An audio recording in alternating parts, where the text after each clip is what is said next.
Good afternoon, this is Kathy Chavers, Tribal Chair with your weekly update. And we're pleased here at Bois Forte to announce that we have no new cases. We're still very fortunate.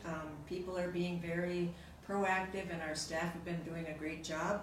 We are still encouraging individuals to get their vaccines at our clinics in Nett Lake and Vermilion. We have Pfizer, we have Moderna, and we also have the Johnson & Johnson. So we really encourage people, if you're not vaccinated, get that vaccine, get your second shots if you need them.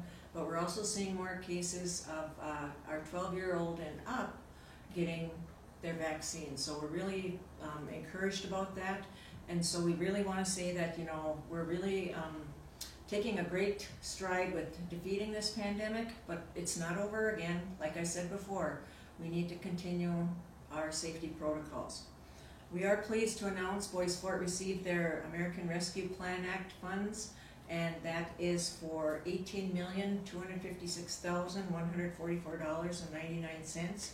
This is funds that are used for recovery. And I'd like to stress that because the CARES Act money was for emergency purposes to help people at the beginning of the pandemic. These funds that we received are for recovery funds, and we're to utilize them in a way that we feel like for the next recovery of the economy, and also the recovery of programs and services and other things that we can do on the reservation. I'd like to say that right now Bois Forte is meeting with our CFO and our directors with regards to programs and projects that we have come up with over the past 3-4 months now, getting ready for this funding distribution.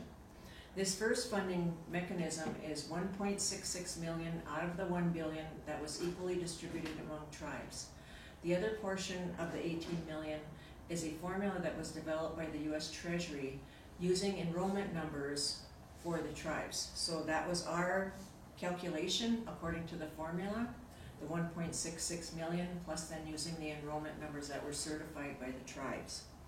The other thing I'd like to say is that we know that people are very anxious to see what we're going to do with these dollars, and this fund is not a one-year fund.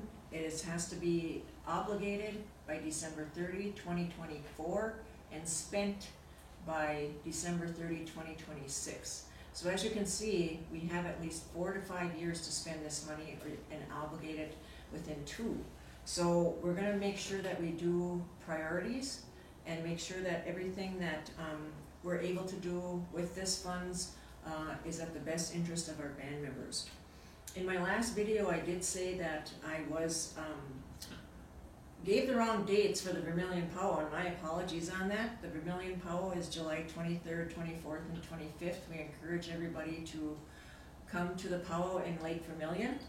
Also, July 1st for tribal members, we will be having an online community assessment that will be available. It will be on our social media page announcing it on July 1st, and also it will be on our Bois Forte website.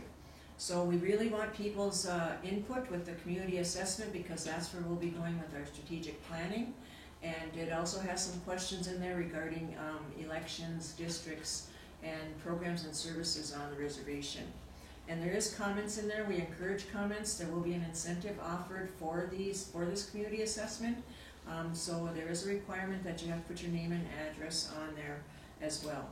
If you have any questions, you can contact Travis Bakke at 218-757-3261, and he will answer any questions regarding the community assessment. With that, we'd like to say Chi-miigwech. It's a short update, but at least we did receive our ARPA funds, and we're very happy about that. And so now comes the hard work of deciding what we're going to do with those funds. And we just want to make sure, be safe, have a good weekend, have a great week, and upcoming week, and we look forward to seeing you at our Vermilion Powwow. Gigawabamin, Minogijigat, Chi-miigwech.